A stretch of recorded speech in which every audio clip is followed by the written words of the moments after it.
બોલો સતગુરુ દેવનો જય. કેશવ ભગવાનનો જય. સત્કાળુરામ ભગવાનનો જય. અન્નપૂર્ણાભવી ભગવાનનો જય. સત્ય સનાતન ધર્મનો જય. જગ્યા ભૂમનો જય. અષ્ટાવક્ર ગીતા પ્રકરણ 17 તત્વજ્ઞ સ્વરૂપ. શ્લોક મંત્ર 1. તેન જ્ઞાન ફલમ પ્રાપ્તમ યોગ્યાભ્યાસ ફલમ તથા તૃપ્ત સ્વસેન્દ્રિયો નિત્યમ એકાંકી રમતે તુ યહ. જે તૃપ્ત છે, શુદ્ધ ઇન્દ્રિયો વાળું છે ને સદાય એકાંકી રમણ કરે છે, એને જ્ઞાન અને યોગ્ય અભ્યાસનું ફળ મળી જ હોય છે. જેને જ્ઞાનનું અને યોગ્ય અભ્યાસનું ફળ મળ્યું હોય છે તે પછી સદાય તૃપ્ત રહે છે, શુદ્ધ ઇન્દ્રિયો વાળો બની રહે છે અને એકાંત પ્રિય બને છે. આંતરિક તૃપ્તતા, ઇન્દ્રિયોની શુદ્ધતા અને એકાંત પ્રિયતા એ જ યોગ અને જ્ઞાનના ફળ છે. તે એ સહજ રીતે પ્રાપ્ત થાય છે. શ્લોક મંત્ર 2. ન કચ્ચી કદાચિતમ જગતિ અસ્મિન તત્વજ્ઞ હંત ખિદતે યન એકેન તેન ઇદમ પૂર્ણ બ્રહ્માંડ મંગલમ. હે હંતા, તત્વજ્ઞ આ જગતમાં કદી ખેદ પામતો નથી, કારણ કે એના એક જ આ બ્રહ્માંડ મંડળ પરિપૂર્ણ છે. જ્ઞાનીના એકલાથી જ સમગ્ર ભંડાર પૂર્ણ છે. અહમ બ્રહ્માસ્મિનો ભાવ જેણે અનુભવ્યો છે એને પછી ખેદ છે. જ્યાં સર્વત્ર એકાત્મા ભાવ છે એને વળી શોક શું ને મોહ શું. જ્ઞાની આંતરિક રીતે સ્વસ્થ હોવાથી દુઃખનું કોઈ કારણ એને રહેતું નથી. આંતરિક રીતે પરિતૃપ્ત હોવાથી અને સમગ્ર બ્રહ્માંડ પોતાનાથી જ પરિપૂર્ણ લાગે છે. પરિણામે એને ખેદ પામવા પણ રહેતું નથી. શ્લોક મંત્ર 3. ન જાતુ વિષયા કે અપી સ્વરામઃ હર્ષયંતિ યમી સલ્લકી પલ્લવપ્રિયમ ઇવ ઇભમ નિંબ પલ્લવા. સલકીના પાન ખાઈને તૃપ્ત થયેલા હાથીને જેમ લીમડાના પાન આનંદ આપતા નથી, એમ આત્મામાં રમણ કરનારને કોઈ પણ વિષય ક્યારેય હર્ષિત કરતા નથી. જો પરમાત્માને પામીએ તો સંસાર કે વિષયો આપોઆપ સહજ રીતે તુચ્છ બની જાય છે, છૂટી જાય છે. પછી એમાં રસ રહેતો જ નથી. સંસાર છોડીને જતા રહેવાથી કંઈ જરૂર નથી. જ્યાં છો ત્યાં બરાબર છો. જે કરો છો એ કરતા રહો. માત્ર અનાસક્તિ ભાવ, સ્થિત પ્રજ્ઞતા ને સાક્ષી ભાવ કેળવો ને એમ કરવાથી પરમાત્માની ઝલક મળતા જ બીજું બધું આપમેળે તુચ્છ બની જશે. આત્મજ્યોત પ્રગટે તો પછી સંસાર રૂપી ઘરમાં વિષય રૂપી સામાન ભલે ને રહ્યો, આપણે એમાં ભરવાઈએ કે લપટાઈએ નહીં. શ્લોક મંત્ર 4. અસ્તુ ભોગેષુ ભોક્તેષુ ન ભવતિ અધિવાસિતઃ અભૂક્તેષુ નિરાંકાશે તાદશો ભવ દુર્લભ. જે ભોગવેલા ભોગોમાં આસક્ત થતો નથી અને ન ભોગવેલાની આકાંક્ષા કરતો નથી, એવો માણસ સંસારમાં મળવો દુર્લભ છે. વેદાંત સંદાવી. जो भोग आवे भोगता आसक्त पर होता नहीं प्राप्त होता है भोग, उसकी चाह भी करता नहीं. निशंक है, निर्मोह है, नहीं भय किसी से खाए है, नहीं अन्य को भय दे कभी बिरला कहीं पर पाए है. અગાઉ ભોગવેલા ભોગને ભલેને ઝેર ન થયા હોય છતાં ફરી ભોગવવાનું મન જે કરતો નથી ને નવા નવાની ઈચ્છા કરતો નથી એવો માણસ ભાગ્યે જ મળે છે. ભોગ્ય ચીજોનો આવશ્યક ઉપયોગ કરવાની ના નથી, ઉપભોગની સામે સાવચેત કરે છે. શ્લોક મંત્ર 5. લુભુક્ષુઃ ઇહ સંસારે મુમુક્ષુઃ અપી દશ્યતે ભોગ મોક્ષ નિરાકાંક્ષી વિલોહી મહાશયઃ. આ સંસારમાં ભોગની ઈચ્છાવાળા તેમજ ભોગની મોક્ષની ઈચ્છાવાળા તો જોવા મળે છે, પરંતુ ભોગ કે મોક્ષ એકેયની ઈચ્છા ન હોય એવા વિરલા મહાશય કોઈક જ હોય છે. संसार माहे है बहुत से भोग इच्छुक भोग है, देखे मुमुक्ष भी गने अभ्यास करते युग के, नहीं भोग जिसको चाहिए नहीं मोक्ष जिसको पाए है, दुर्लभ ऐसा धीर है बिरला कहीं पर पाए है. साचो महाशय એ છે જેને કોઈ ઈચ્છા જ નથી, વાસના જ નથી. તેથી જ કહે છે ને કે દુનિયામાં આપણને બે પ્રકારના લોકો જોવા મળે, કાં તો ભોગની ઈચ્છા રાખનારા ભોગી અથવા તો મોક્ષની ઈચ્છા રાખનારા ત્યાગી. બંનેની માત્ર દિશા જ જુદી છે, દશા નહીં. બંનેની ઈચ્છા તો છે જ. તેથી જ કહે છે કે જેને કોઈ ઈચ્છા જ નથી એ ખરેખર મહાશય છે, ને એવા લોકો ભાગ્યે જ કોઈ મળે. એવી વ્યક્તિનું જીવન સહજ હોય છે. શ્લોક મંત્ર 6. ધર્માર્થ કામ મોક્ષેષુ જીવિતે મરણે તથા કસ્ય અપી ઉદાર ચિત્તસ્ય હોય ઉદાયેત નહીં. કોઈ ઉદાર ચરિત ધર્મ અર્થ કામ અને મોક્ષ જીવન તથા મરણ પ્રત્યે ત્યાગ કે સ્વીકારનો ભાવ રાખતો નથી. वेदांत शब्दावली.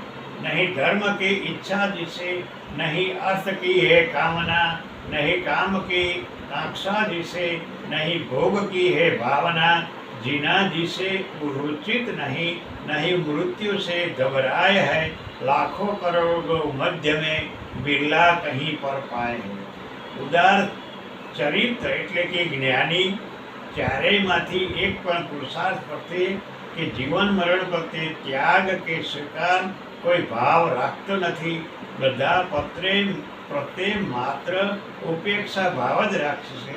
સંપૂર્ણ સાક્ષી ભાવ, અનાસક્તિ ભાવની વાત છે.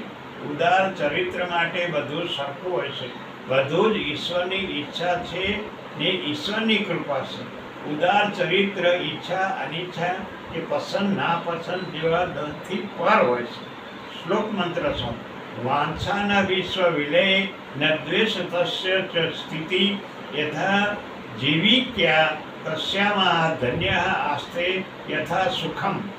જેને વિશ્વના નાશની ઈચ્છા નથી અને એની સ્થિતિ પ્રત્યે હોવા તરફ કોઈ દ્વેષ નથી એવા ધન્ય પુરુષ यथा प्राप्त आजीविका थी सुखपूर्वक जीवे छे.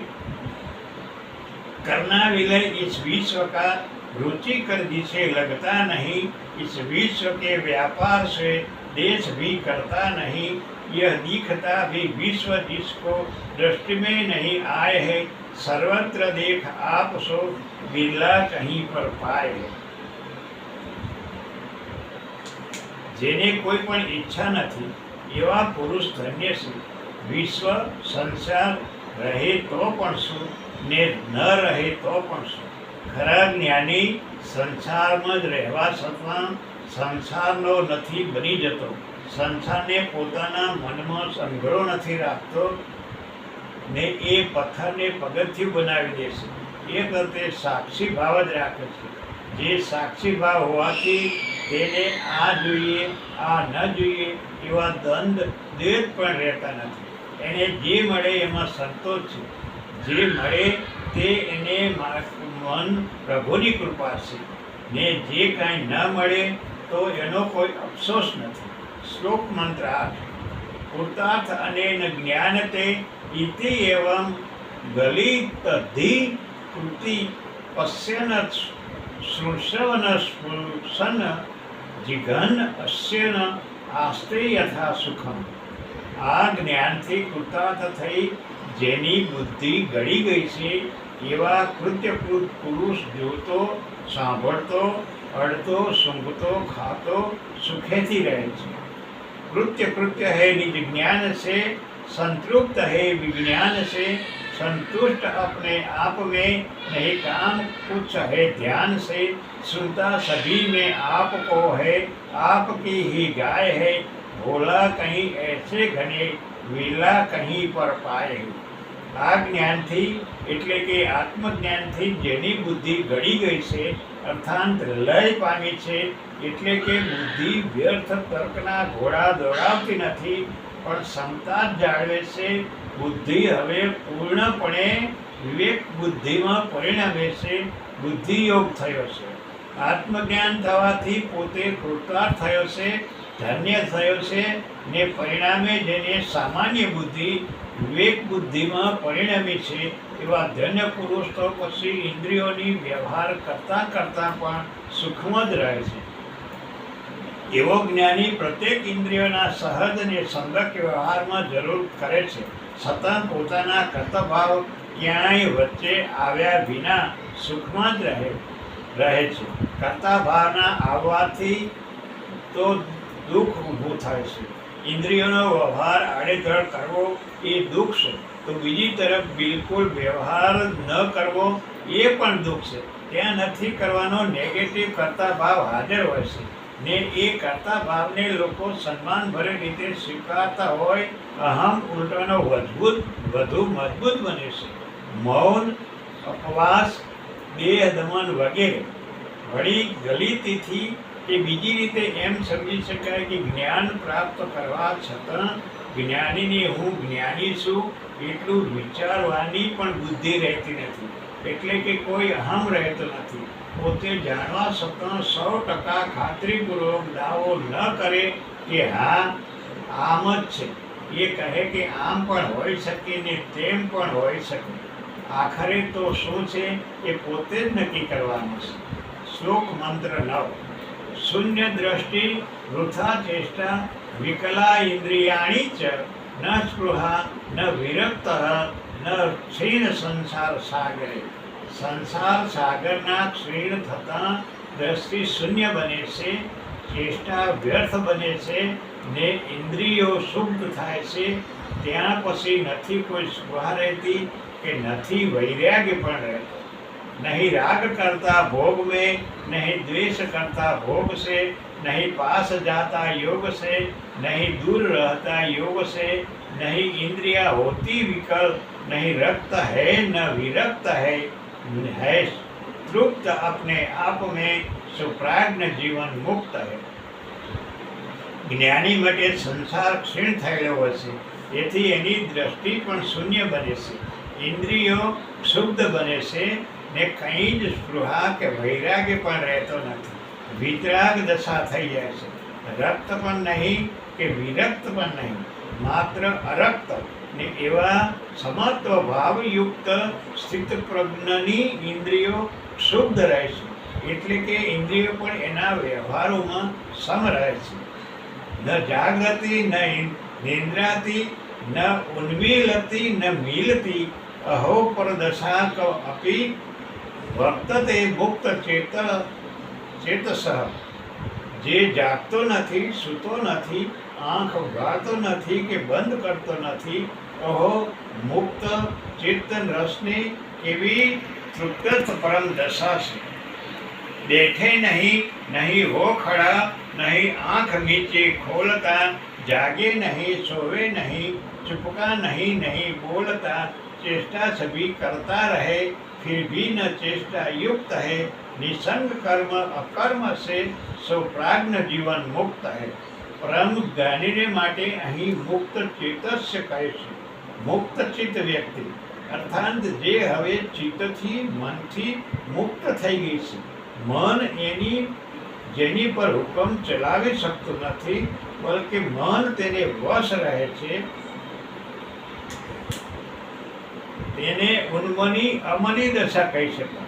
વણ થયેલું મન રહેતું જ નથી, એ નમન બની રહે છે. આ ખરા જીવન મુક્તની દશા છે.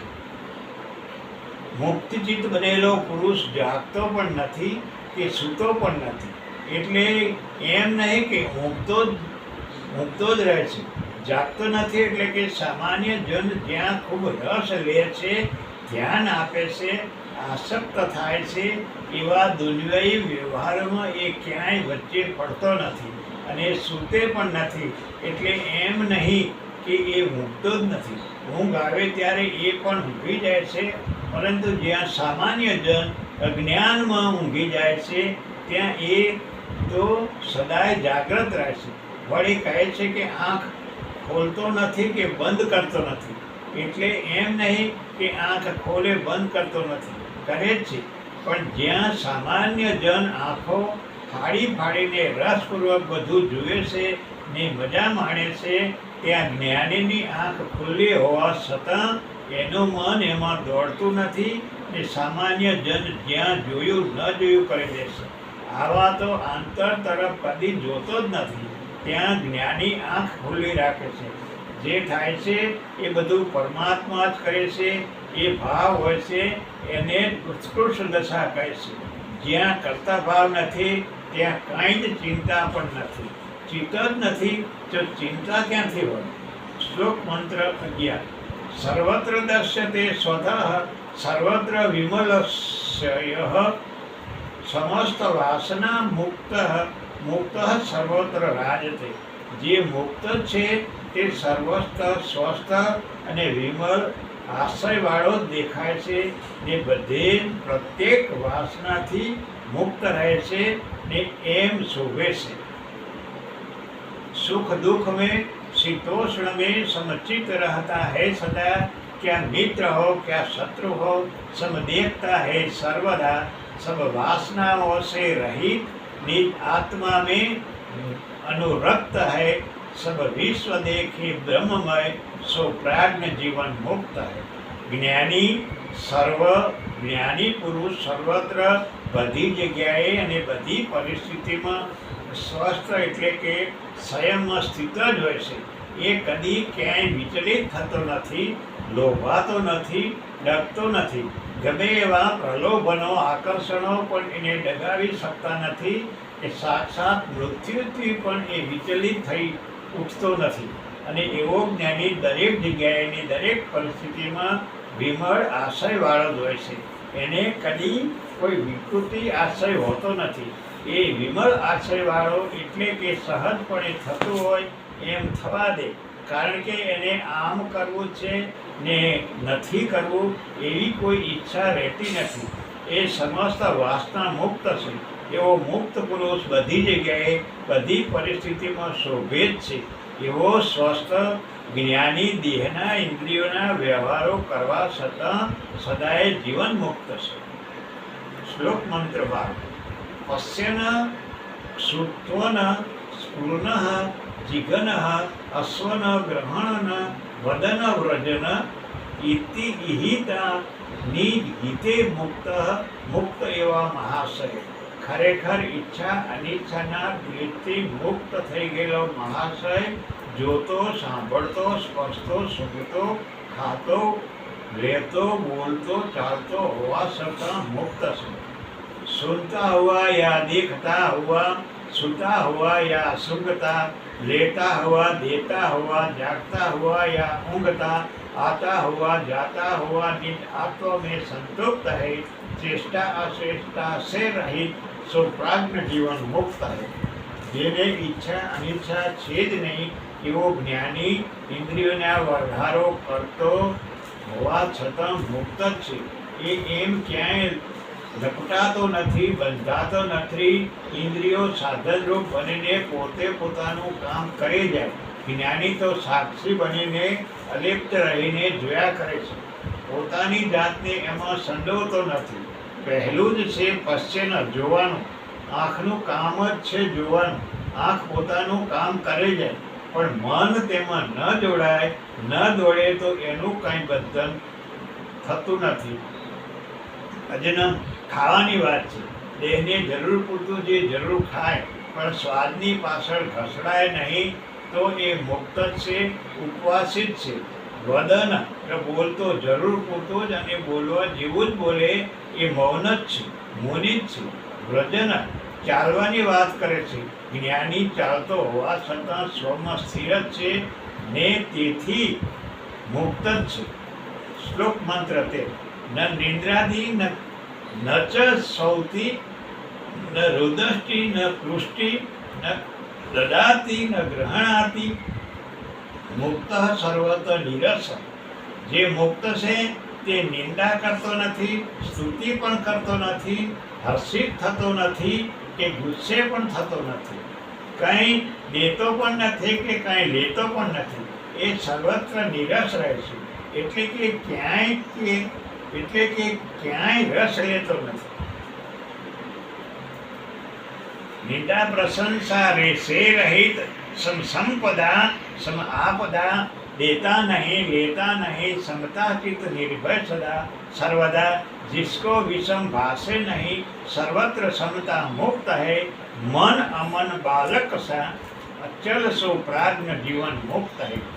જેની જ્ઞાની અન્ય કોઈની નિંદા પણ કરતો નથી, એટલું જ નહીં કોઈની સ્તુતિ એટલે કે વખાણ પણ કરતો નથી, કોઈની ખોટી ખુશામત ન કરે, માખણ ન લગાવે, બને ત્યાં સુધી તો એ મૌન જ રહે, કોઈની નિંદા તો ન જ કરે પણ કોઈના વખાણ સ્તુતિ પણ ન કરે.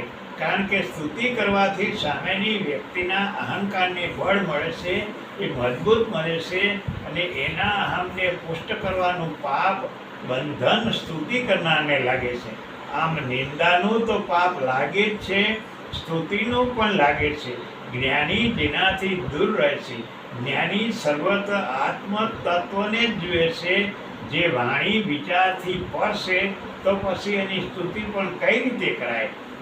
જ્ઞાની સમત્વ ધારણ કરતો હોવાથી નથી આનંદથી ફૂલી ઉઠતો કે નથી ગુસ્સે થતો, એ કાંઈ દેતો પણ નથી કે લેતો પણ નથી. જ્ઞાની તો દાન કરે છે તો તે જાહેર રીતે તો નથી કરેલા, પરંતુ મનમાં પણ દાન કર્યાનો કર્તૃત્વ ભાવ નથી રાખતો ને ખરેખર એવું દાન જ સાચું દાન છે. શ્લોક મંત્ર 14 ન અનરાગમ શ્રિયમ દષ્ટિવા મૃત્યુ વા સમુપસ્થિતમ અવિહ વલમનઃ સ્વસ્થો મુક્ત એવ મહાશય. અનુરાગ ભરે શ્રી કે પછી મૃત્યુને સામે ઉપસ્થિત હોવા છતાં જે મહાશય વિહરણ થતો નથી પણ સ્વસ્થ રહે છે તે મુક્ત જ છે. कामिनी उपस्थित देख कर नहीं क्षोभ मन में लाए है, विकराल मृत्यु समीप में ही देख नहीं घबराए है. विहल न जिसका हो हृदय सो धैर्य से संयुक्त है, तल्लीन अपने आप में सो प्राज्ञ जीवन मुक्त है. ફરી એકવાર મહાશય સંબોધન વાપરીને અષ્ટાવક્ર અહીં બે જબરદસ્ત વિરોધી ઘટનાને રજૂ કરે છે ને એમાં પણ મનુષ્ય સ્વભાવનું જ ઊંડું અવલોકન કરેલું છે. સામાન્યતઃ માનવ સ્વભાવ છે કે સામે કોઈ પણ લોભામણા લલચાવનારા આકર્ષણો આવે એનાથી જે ચલિત ન થાય એવો માણસ પણ સ્ત્રીથી ચલિત થઈ શકે. વિજાતીય આકર્ષણની એ ખૂબી છે. એમાં પણ અહીં એક વધારાનું સ્વર્ગું મૂક્યું છે કે અનુરાગ ભરી સ્ત્રી જો વિરોધમાં હોય, ગુસ્સામાં હોય, ઉપરી અધિકારી હોય, સ્ત્રીની જો ધાક હોય તો એવી સ્ત્રી પ્રત્યે માણસ પ્રગટ રીતે વિહવળ થવાનું સાહસ ન કરે. પરંતુ જે સ્ત્રી સામે પ્રેમ ભરી છે, તમને સર્વસ્વ અર્પણ કરવા તૈયાર છે, તો એની તરફ વિહવળ થવાનું અતિ મુશ્કેલ છે. કોઈ મહાશય એમ કરી શકે કે ભલે સ્ત્રીના પ્રેમને વખોડી ન નાખે પરંતુ એને વશ પણ ન થાય, તટસ્થ રહે, સમતા જાળવે, સ્વમજ થઈ જાય. બીજી ઘટના મૂકી છે સાક્ષાત મૃત્યુની. એ પણ એવું છે કે જેની સામે સૌ કોઈ વિહવળ બની જાય. સ્ત્રી સામે પ્રેમથી તો મૃત્યુ સામે ભયથી માણસ વ્યાકુળ થઈ ઉઠે. તો અહીં એ પણ કહે છે કે મૃત્યુને જોવા છતાં એ વિહવળ ન થાય ને શાંત રહે, સ્વસ્થ રહે એવા મહાસત. આમ લોભામણી કે ડરામણી કોઈ પણ પરિસ્થિતિમાં જે સમ રહે એ પછી મુક્ત જ છે. શ્લોક મંત્ર 15. સુખે દુઃખે નરે નર્યા સંયુચ્ચ વિપસ્યુચ્ચ વિશેષો નૈવ ધીરસ્ય સર્વત્ર સમદર્શન. સર્વત્ર સમદર્શી એવા ધીર પુરુષને સુખ દુઃખના, નર નારીના કે સંપત્તિ વિપત્તિના વિશેષ કોઈ ભેદ લાગતો નથી. વિધાન સંતાવી. ગૌ સ્વાન ગજ ચંડાલ બ્રાહ્મણ વેદ પાઠી એક સમ, સર્વત્ર સમદ્રષ્ટિ સદા जिसका न कोई वेश कम, सब आत्म सब में जान कर रहता सदा समचित है. योगी वही, ज्ञानी वही, सो प्राज्ञ जीवन मुक्त है. संपूर्ण રીતે આધ્યાત્મિક મનોભાવ વાળાને ખોડિયામાં ભેદ છે. આંતરિક આત્મ તત્વ તો એક જ છે અને ધીર પુરુષ માત્ર એ આત્મ તત્વને જ જુએ છે. સુખદેવસિંહ પસાર થયા તો નિવસ્ત્ર સ્નાન કર્ત્રીશ્રીઓએ વસ્ત્રો પહેરી ન લીધા. જ્યારે વ્યાસ મુનિ પસાર થયા તો વસ્ત્રો પહેરી લીધા. એવા પરમ જ્ઞાની પછી ઉપરના એવા દૈહિક ભેદમાં પણ કોઈ જ રસ રહેતો નથી. પહેલા જ અષ્ટાવક્ર કહે છે કે સુખ દુઃખમાં સ્થિત પ્રજ્ઞને કે ધીર પુરુષને સુખ દુઃખમાં પણ સંભાવ જ રહેશે. સુખથી છકી જતો નથી કે દુઃખથી વિચલિત થઈ જતો નથી. સુખનો આનંદ એને પણ હોય છે, દુઃખની પીડા પણ હોય છે, છતાં એ બંને પરિસ્થિતિમાં મનથી સ્વસ્થ રહે છે. પછી કહે છે કે સંપત્તિમાં અને વિપત્તિમાં પણ જ્ઞાનીને કોઈ ભેદ લાગતો નથી. બંનેમાં સમતા જાળવે એ જ સાચો જ્ઞાની. આમ જ્ઞાની કે જે સમદર્શી છે તેને મન સુખ દુઃખમાં, નર નારીમાં કે સંપત્તિ વિપત્તિમાં કોઈ ભેદ પડતો નથી. એને મન બધું સરખું જ છે. ન હિંસા ન એક વાસુય અદ્વૈત ન ચ દીનતા ન આશ્ચર્ય ન એવ ચ ક્ષોભઃ ક્ષીણ સંસારવે નર. જેનો સંસાર ભાવ ક્ષીણ થયો છે એવા નરને નથી હિંસા કે નથી કરુણા, નથી ઉદ્વાર્તકાર કે નથી દીનતા, નથી આશ્ચર્ય કે નથી ક્ષોભ. हिंसा कभी करता नहीं, हंसदार दया में भी नहीं, ऊंचा कभी नहीं सिर करे नहीं, दिन भी होता नहीं, विषम कभी पाता नहीं, होता न संशय युक्त है, जिन मग्न बोला धन्य सो ही प्राज्ञ जीवन मुक्त है.